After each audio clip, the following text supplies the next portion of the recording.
Hello everyone, Mr. Hall here. Today we're going to be having a look at the poem Poppies by Jane Weir. So I'd like you to make sure you've got a copy of Poppies somewhere in front of you that you can have a look at as we go through.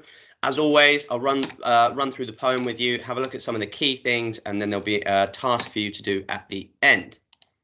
So let me get the old PowerPoint up. Lovely. So as I said, we're looking at Poppies by Jane Weir. Now, obviously, poppies are a really important symbol of war. They represent the poppy you see on the left-hand side of the screen is worn every year to remember those people who died in war. After supposedly in the days following the end of the First World War, where the blood had fallen on the fields of battle, the poppies began to grow. Okay, so in terms of the contextual information about this poem, okay, World War I ended on the 11th of the 11th, 1918, which is the 11th of November, when both sides agreed a truce. Now, this was named Armistice Sunday, okay, Remembrance Day, and it remembers the day that World War I ended.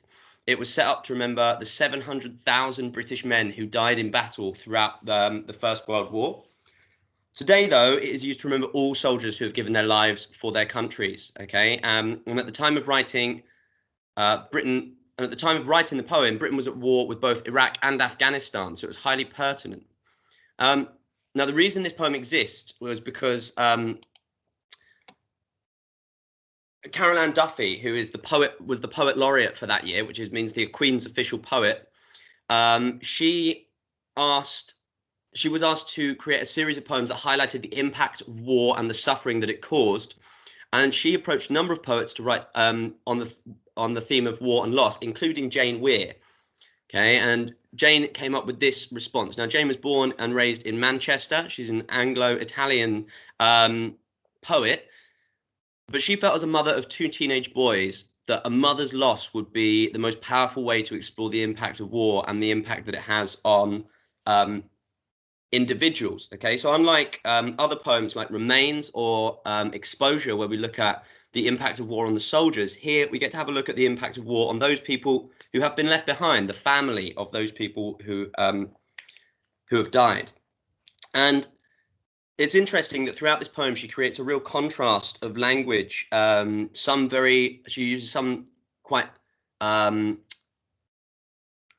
warlike words, okay, some military words, and she also uses lots of words that impart peace or very peaceful imagery and things. So we get to see that there's a real difference of feeling between how the mother feels exactly about this poem. So I'll read the poem to you now. On the screen, as always, there is some analysis that I've done that you can have a look into. So you can start to pull that analysis apart. And then at the end, there'll be a task, and I'll go over a couple of more pieces of analysis. Poppies by Jane Weir. 3 days before Armistice Sunday, and poppies have already been placed on individual war graves. Before you left, I pinned one onto your lapel, crimped petals, spasms of red, disrupting a blockade of yellow bias binding around your blazer. Sellotape bandaged around my hand, I rounded up as many white cat hairs as I could, smoothed down your shirt's upturned collar, steeled the softening of my face. I wanted to graze my nose across the tip of your nose, play at being Eskimos, like we did when you were little. I resisted the impulse to run my fingers through the gelled black thorns of your hair. All my words flattened, rolled, turned into felt, slowly melting.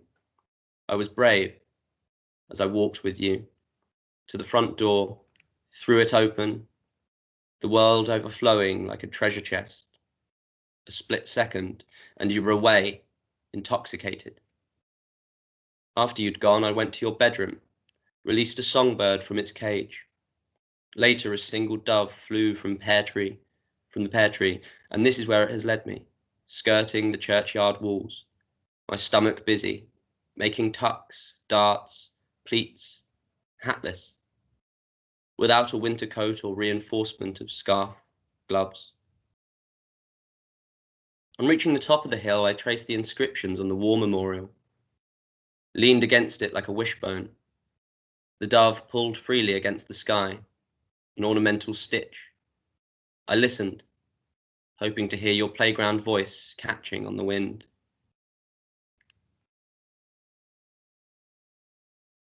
So in terms of the structure of this poem, okay, there's no particular rhyme scheme, okay, which could suggest that there's this is just, this isn't controlled thoughts, or this isn't, she hasn't pre-organized any of this. This is just how it feels as the emotions come to her.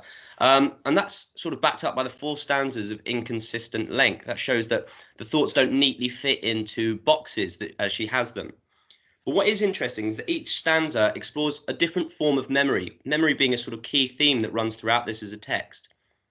We start off with Remembrance Day and the Armistice Sunday and the poppies on the grave, and that reminds her of getting her son ready to go to war. Now, in the second stanza, I find it very interesting because it's very vague in the way that she describes what she's getting her son ready for. It could be seen as having 3 different readings of getting her son ready. Getting him ready for school on the first day when he goes, because he's got the blazer and she's looking after him in that way. And she treats him as if he's a very, very small little boy. It could also represent her getting him ready to go to war, which is certainly the preferred reading from most people. However, I also feel it could be given a reading of her getting him ready for his funeral, okay, and her treating the body. There's almost a very delicate way in which she treats that body that she's looking after, and at no point do we ever really hear what the son is up to. In the third stanza, we move on to the emptiness that she feels in his absence. She goes into his room and starts to remember all the things that she felt, that she now feels as he's left. And the fourth stanza, that leads her on to heading up to the church and having a look at the war memorial. Okay. Now, this fourth stanza takes her back to remembering him and remembering the loss of him.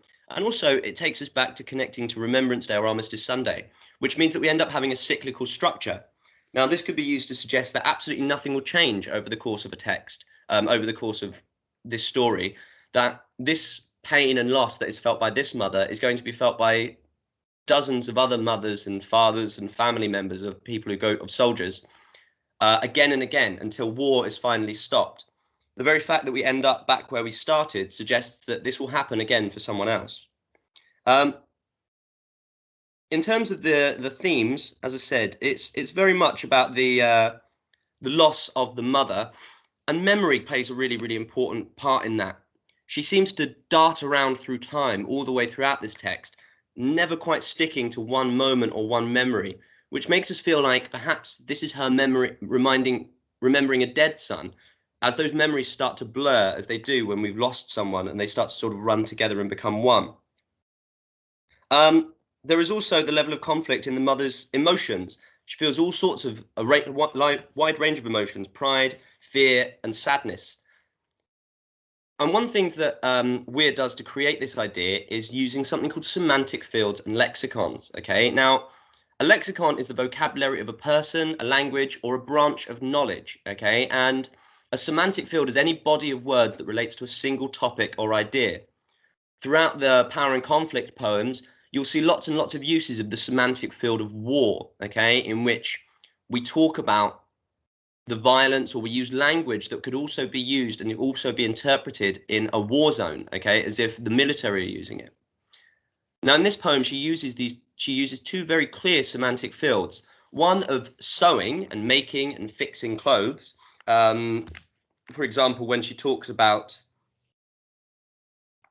her stomach feeling, stomach busy making tucks, darts, pleats. All of these are sewing terms that are supposed to give strength to a garment.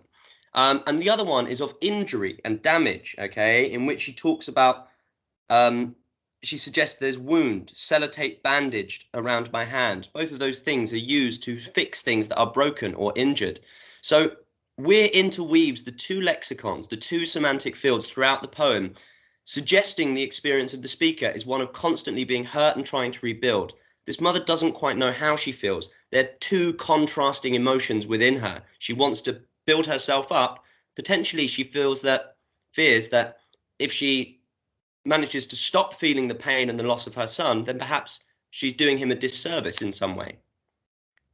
So here's what I'd like you to do. I'd like you to go through the poem and find one quote that uses the semantic field of sewing. And then I would like you to find one quote that uses the semantic field of injury. What you're going to do then is you're going to compare the two quotes and explain how they show the differing emotions of the speaker within the poem. If you're stuck a little bit, then here's some guidance on the right-hand side of what to do. You can zoom in on each of the words. So the word about sewing and the word about injury. Okay, zoom in on those words because they're your key words, especially if you're talking about a semantic field. And you're going to explore the connotations of these words. So what meanings do we have associated with them? If you're stuck on any meanings or associations, go back through this video and find that stanza on the video, and I have annotations all the way around it. So make sure you're making the most of those annotations.